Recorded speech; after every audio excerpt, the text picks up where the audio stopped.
A lot of people won't call us when there's a swarm that shows up, but that's the natural reproduction of a hive, is the swarm. So if you see a swarm, call a beekeeper. We'll gladly come and grab it up and put it in a box and make a good home. How many here, I'm not going to use PowerPoint or anything, and I can talk more than 30 minutes on this subject. How many here know how many insects or bees there are in America? Got any guess? Bees? Just bees. How many different types? Different types. Like bumblebee, honeybee, over 4,000. And out of that 4,000, the honeybee is not native to America. It was brought over here in 1622 as the first recorded transport of a hive to the colonies. And from there, the colonies would swarm and send out swarms to trees and such. And that's how we got what we call feral bees now. We don't have so many feral bees now because our forests don't have the old growth, the old hollowed out trees to set up in. They usually set up on your, was it on your fence or your? It was on the side of my house. They found a knot hole. Yeah. And when I called my friend Peach Bees, it was very big, like at the side of the house. He would come over there, so they would come out the little hole, they would go back in. And he had a little box that he'd gotten shipment of bees from. He hung up on the side and directed that home to that and all in. Yeah, a lot of times they'll get into the houses and exterminators, and people don't understand. They'll just show up and use pesticides and just kill the whole colony. Eradication, you have to do it sometimes in certain situations, but if you see a swarm, if you have bees in your house, call somebody to help get them out. So we found some bees this last week, but I don't think they're honeybees. They look like wasps, but they're little, but they're in a hole in my ground. My diligent. They're little. They're about this big. They could be a mason bee or a bumblebee. Bumblebees are actually in the ground too. They're not furry, and they're not big like a yellow jacket. It's not big, they're tiny. Well, I don't know. The dog was digging and came running out, and things were chasing him. And He was yelling exterminate. We didn't go over there and look at it yet because I didn't want to disturb it until I knew what to do with it. For the history of honeybees in America, it's kind of interesting because when they first showed up, the Indians used to call them the white man's flies.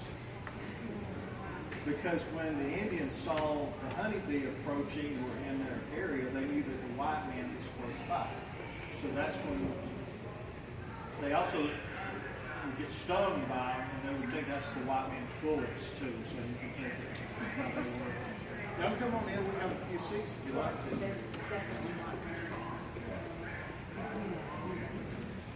But interesting fact that a honeybee only lives about 30 or 45 days. And in that 30 to 45 days, they will make 1/12 of a teaspoon of honey. So imagine when you get a big old teaspoon of honey, how many honeybees it took to make that 1 teaspoon. Now, does anybody know what's inside the hive, how the society inside the hive works? It's made up of 3 components. The first one's the queen, and we all know about the queen, how she rules. It's really the hive that rules together. The female workers are the ones that do the work. And then you have the drones, which are the males. Guys, they don't do nothing. They just sit around and eat and fly. I mean, they do nothing in the hive except for reproduction with the queen when it's needed. However, in the wintertime, when it comes fall, food's scarce, all the females get together and start kicking the guys out. So throughout the winter, there's no male bees inside the hive. So we have to, as men, have to be careful.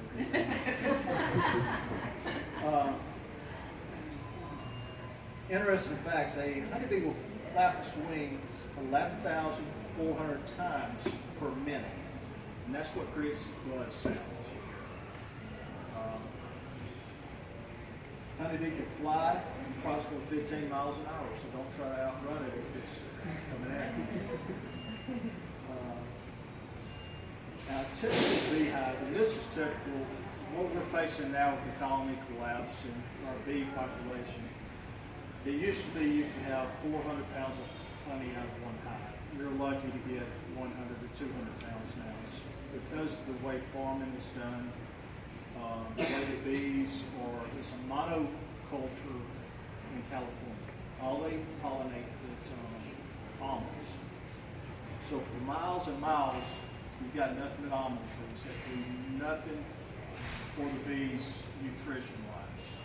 So they ship millions of bees into California every year just to pollinate for the almond population. And then they'll ship them other parts of the country. So that our commercial bees are just being, I don't want to say mistreated, because if they weren't out there to pollinate for us, we wouldn't have the food sources that we do. Back in the 1800s, the small farms, you had a crop of cotton, crop of corn. In between these crops, you would have hedgerows of trees and wildflowers and all this stuff. That's where the bees, the honeybees, would get their nutrients from. All the hedgerows. Well, now, if you look at a farm, there's no hedgerows. It's just open land. There's no trees. It's just farmland or growing area. And when you put one type of food out there, their pollination might only be for a short week period. Where it used to be they would be able to get the pollen several months at a time. Which brings in the new age of farming, harvesting. How long would it take to harvest a field of cotton years ago or clover?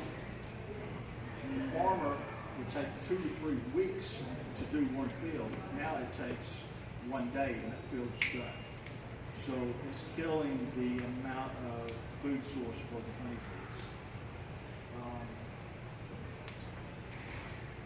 Any questions up now? So I do have a question. We haven't started beekeeping at my parents' house, 5 hives. Okay. We just bought property, still very bare, and I'm thinking of what to put on there, flowering trees, bushes, plants, so we have a food source.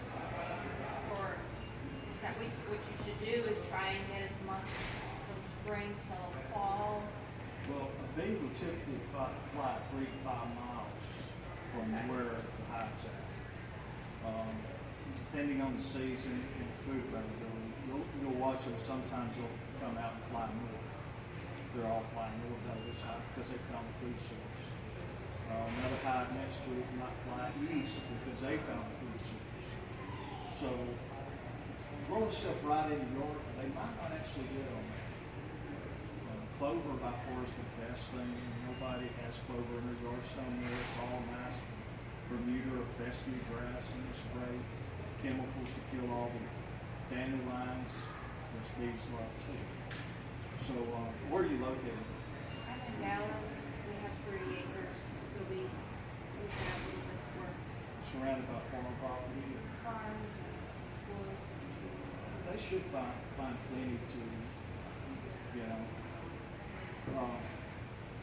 Can anybody tell me what the insect for Georgia is? The state insect. I know, but I'm cheating because I'm married. Well, let's It's guess like a wild guess. It's very good. What was that? Honeybee? It is the honeybee. So you win the first prize of the day. And this is something that, you know, I ran across this a few years ago, and I like to read it every chance I get. And this is from the politicians that's down in Atlanta. The honeybee is designated as official state insect.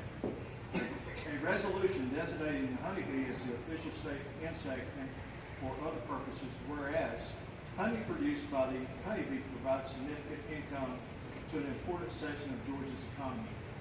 And whereas the honeybee is a valuable asset to the agricultural interests of this state. So politicians realized back in 1975 the importance of the honeybee. And we were talking about chemicals earlier that I'm sure their chemicals are damaging the honeybee some. It's been said here lately that the honeybee hives that are inside city limits are doing a lot better than out in the farm because there's not as many pesticides sprayed on as there are out in the country. It's just interesting to take on that one. Does anybody else have any questions? Right? Are there any regulations on having hives inside cities? As far as the city of Cartersville, no regulations. However, I would not put them in my front yard because your neighbors will say that's your honeybee that stung me, which is probably not a honeybee that stung you to start with. It was the yellow jackets you stepped on. Put them in the backyard, away from the property line, over in the corner if you want to. Be a little respectful. Make sure you keep water out for them because if there's a pool next door, They 3 will go houses to the down, pool. they're going to go for that water because they've got to have water to survive, just like we do. They'll take tornado. They're going to take whatever water. Okay. That's a lot. You can always get one of those posters. I have those that about like chlorine and metformin. Yeah. Kind of like my chickens, they like the water that comes out of my heating and air unit in the house. They rather drink it than drink the water we put out. Do you feed your bees? Only when necessary. And when is that? When there's no food source for them and they're going to die. I don't use any chemicals. I'm sorry, but if that hive's not strong enough to make it, I don't want it. I don't want to have to spend money on something that's not going to survive to start with. I think a lot of our problems come from our queens that we're getting right now. This might be getting a little technical, but the way the commercial industry is with the queens, they're bred, they're hatched, make sure they lay, and then they ship them off. When you do it that quick, it shuts down the ovaries of the queen. So the queen doesn't really develop into her full potential after a while. But yeah, a lot of people feed them sugar water, and a lot of commercial industry beekeepers actually feed high fructose corn syrup. Yeah, I like it. Yeah. So honey is the difference between honey and sugar. The pH level is different. So you want something that's close to the same pH level. Honey is what they eat. That's why they store it. Well, what about people that harvest and take all the honey? Why do you want to take? I mean, and then just feed the bees. Yeah, that to me doesn't make any sense. And again, Because I know somebody that does that, and I question. if you ask 10 beekeepers the same question, you're going to get 11 answers. We all have a different answer for everything. But if I take all the honey off of it, I'm having to come back every week and feed it. So what profit have I made by extracting more honey than necessary? You can look in there. You know how much they need in this area to get through the winter. Leave that honey on there. Let them have it. They made it. I'm okay. And did you? How long does the bee live? The bee? I mean, the queen bee. The queen. Years ago, and I'm not that old, but they used to live 4 to 5 years. Now we're lucky if we get 2 years out of it. And again, I think it goes back to the way they're bred right now, the way they're treated. A lot of them come from Hawaii. I want a queen that's from this area. Her genetics are good. She can survive. Which that depends on the food source.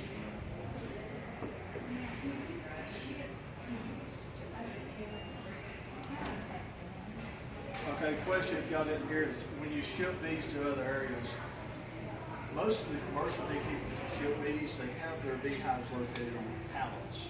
And they'll just take a forklift and go in there, pick the pallet up and set it on a truck, and off it goes. And it's very stressful. I mean, they're locked up for days inside the hive. It's very stressful on the bees. However, if we don't have that operation, if it's not for the commercial bee farmer who's pollinating these places, our food source would dry up. You know, you had mentioned that bees came over on it. 1622. Okay, so are we dependent upon them now more before because our methods of farming or methods of raising food is different? In other words, we have huge farms versus people just raising their own fruits and vegetables. Well, it's amazing that when the Europeans came over and brought bees, that the natives saw that their crops started producing them. So it immediately had an effect on the local grown crops, were a good thing at the time. Yes, we're dependent on them now. If we didn't have them, we could never have as much food sources. Could we, I'm not, I'm not a great food. I just wonder how we go on without them more and more dependent. Because we didn't have so many people. Now, And how We do didn't things get don't along with them. pollinate everything? we didn't get along. Right. When they came over, we didn't have, when the Europeans came over, there was no source for sugar. Cane hadn't been discovered. So honey was at everybody's house. Every farm had a honey hive. These was set on the porch, and the women took care of it.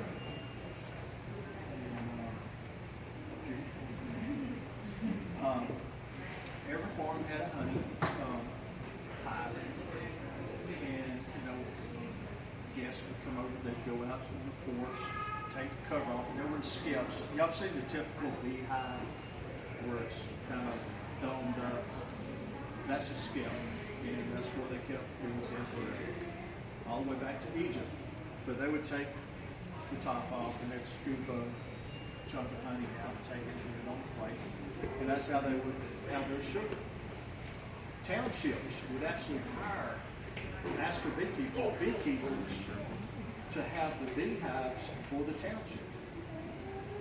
That's how important it was to live in during that time. And then when sugar came, cane, they started processing cane, processed sugar came. That kind of pushed honey out of the way. But honey was a major part of establishing this country. Matter of fact, the first currency ever produced by the Continental Congress, on the face of it had the skip, the honeybee knife. That's how important it was to the colonists and to America and to us now. And if we turn our backs on it, we're going to be in trouble. Any more questions? I'm new to all this beekeeping thing. So how do you get where do you get your honey? How do you start following? Like how do you start? Well, you get one bee, and Well, but like I'm assuming there's a website or you have to know people. that's another thing. I'm glad you brought it up. We go and pick up packages of bees, so 3 to 5 pounds of packages, and they have a queen with them. And some of the times when I go to the big places and get them, there's new people there, and they're picking up a package or two to start raising bees. And they're like, what do I do with this? And I'm going over there. Why are you selling these people something? It's like selling them a gun and not telling them how to load it. And that's my desire is if you're interested in beekeeping, get a hold of a beekeeper, work with them for a year or so, and then get it to them. Don't just go buy a package of bees. But a lot of people do. I certainly am. And he will talk your ear off about honeybees. Did I talk about anything but honeybees? No. But yeah, it's fascinating. Are you thinking about getting it? you'll get a box and they'll come in a package. Have you ever watched it on YouTube or anything? Well, I've seen it, like, my dad's from North Carolina, and that's all I town knows. Okay. That I have a blood for stuff. And so it's fascinating. And I think, like you said, it's important. Well, one of my occupations, and I have several right now, is I'm in law enforcement. And the stress level that we have in law enforcement, military, is pretty high. I can go out to the beehives and pull these girls up, and unless they have an attitude, it's peaceful for me. That's very peaceful to deal with them. Because typically when you're dealing with the hives or bees, you don't want to have an attitude. If you go out there with an attitude, they're going to hide. So I leave my attitude over here on the truck, and all my problem is to go talk to the girls. And when I come back, my problems are usually not over there. Well, it's not right. Any more questions? You know what's going on with the corner school deal with Stephanie's club? We were trying to take it in a different direction, and we kind of lost where we were holding our meetings, and that's where I remember. Yeah. So hopefully, this coming spring, we'll reactivate it and find a location and actually hold it. And can I be put on the website for public schools also? You got schedules now? Yes. Call the. Now, who's seen swarms? Did you go up to them? And that's the most gentle time of a honeybee. They don't have a home. What are they to protect? But even with that, I put my suit on and gloves and everything else. Some of the guys will walk up with a box and just knock them down in there, but they're very gentle. You can just reach up and. What do you do? I mean, I was at a friend's on 10 acres, and I don't know where it came from, but a hive split apparently, and they're just a massive swarm. How do you capture that? I mean, how do you get a moving swarm to settle? It's a certain whistle. No. She didn't believe that. No. You watch them, and when they settle, then you hopefully they settle on a limb about like this, and not a limb about. Yeah, they were 15. way up. All right, this is old wives' tales. You take a pot and hammer on the pot, and that sound's supposed to pull it down. I've never had it happen. Usually the ones I catch are high enough I can get off of them. They say you take and beat on the bottom of the pot, cooking pot, and they'll come down. So once they come down, you can put them in your little box. Yeah, you kind of coax the queen. No, once you get the queen, it's inside the hive. Inside the hive is all about smells and pheromones. And the queen puts off a certain pheromone. When they sting you, they put off a certain pheromone. And that's one of the reasons if you get stung, get out of the area because they've just released a pheromone saying, hey, I just got stung or I just stung somebody, y'all come help me. So when we're using smokers, and when I get stung, I'll just go ahead and kind of smoke that area real good, kind of mask up that smell. But the queen smell, once you get the queen inside the hive or box, all the other little worker bees will come to the entrance and they'll start fanning, and they're blowing her pheromones out into the wind. And then one after another will start lining up, coming in. It's amazing when you get them on a low bush or somewhere, you set your box down there and you manage to get the queen into the box. And you stand back and just watch it, just a line of bees walking into the box. And you have to name every queen. Seriously. Because sometimes you have to remove a queen and pinch her head off, basically. You kill her because she's not productive or something's wrong. Off with their hair. So, off with their head. So, you name all your queens so you can know, I went to kill Carrie today. Thanks, honey. Well, that's my wife's name. But you name them all the same name so you can kill Carrie and replace her with Carrie. Yeah. I don't even know what queen looks like. Queen is about, nice one's about this long. She's really fat, as they say, big butt, and she's full of eggs. Yeah, she has to crown them. Some people will actually take and mark the back of the queen so they can help locate them in time. But once you